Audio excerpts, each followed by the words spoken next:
नाखून चबाने की आदत थी।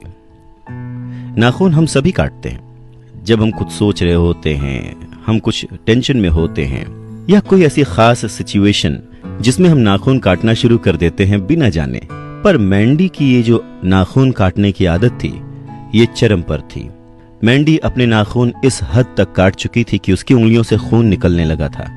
उसने नाखून के आसपास का मांस भी काट डाला था, और वो ऐसा जानबूझकर नहीं करती थी।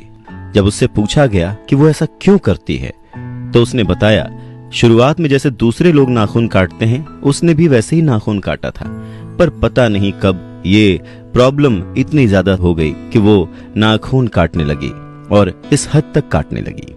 मैंडी को कॉम्पीटिंग रिस्पॉन्स देना सिखाया गया। कॉम्पीटिंग रिस्पॉन्स एक ऐसी प्रतिक्रिया है जो आपकी अर्ज को, जो आपकी मेन आदत है, उसको रिप्लेस करती है। किसी भी आदत का बनने या बिगड़ने के लिए 3 चीजों का होना जरूरी है। पहला, इशारा, जिससे आपको पता चले कि कोई पर्टिकुलर काम करना है। उस इशारे को समझकर एक एक्शन, एक पर्टिकुलर एक्शन, जो कि कुछ भी हो सकता है, दांत काटना, चाय पीना, घूमना, खेलना, सोना, एनीथिंग।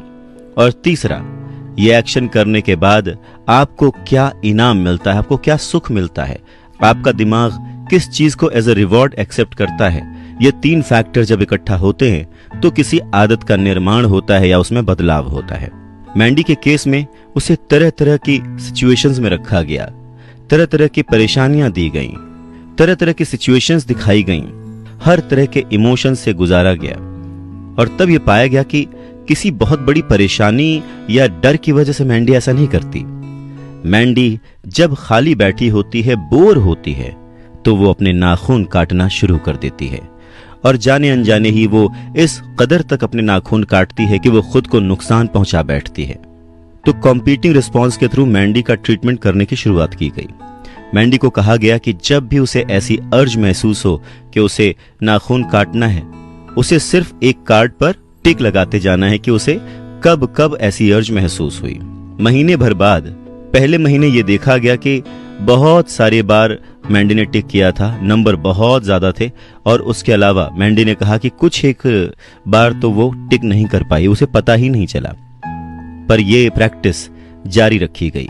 दूसरे महीने मैंडी ने 27 बार टिक किया था जब उसे नाखून काटने की अर्ज महसूस हुई।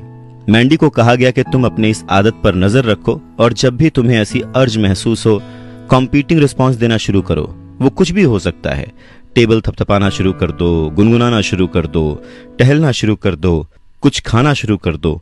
मतलब ये कि किसी और एक्शन से नाखून काटने के एक्शन को रिप्लेस कर दो। मैंडी ने ये करना शुरू किया।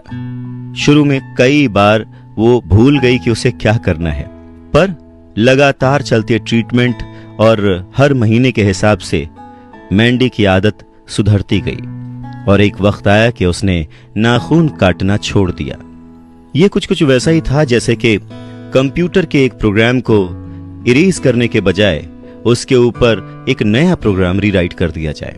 किसी आदत को पहले की हालत में लाने, उसे ठीक करने की ट्रेनिंग देने वालों में से एक नेथन एजरिन ने कहा कि वैसे ये बहुत ही आसान नजर आता है, पर एक बार आप अगर ये जान जाएं कि आपकी आदतें कैसे काम करती हैं, और साथ ही अगर आप अपनी आदतों के इशारों और इनामों को भी जान लें, तो आदतों को बदला जा सकता है और उसमें कम समय लग सकता है।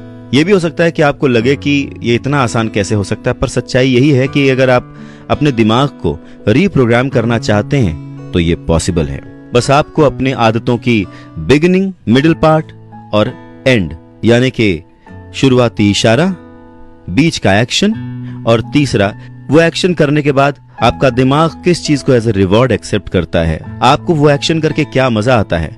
अगर यह आपको क्लियर है तो आप बीच का एक्शन चेंज करके इशारा और इनाम सेम रखते हुए अपनी आदत को बदल सकते हैं।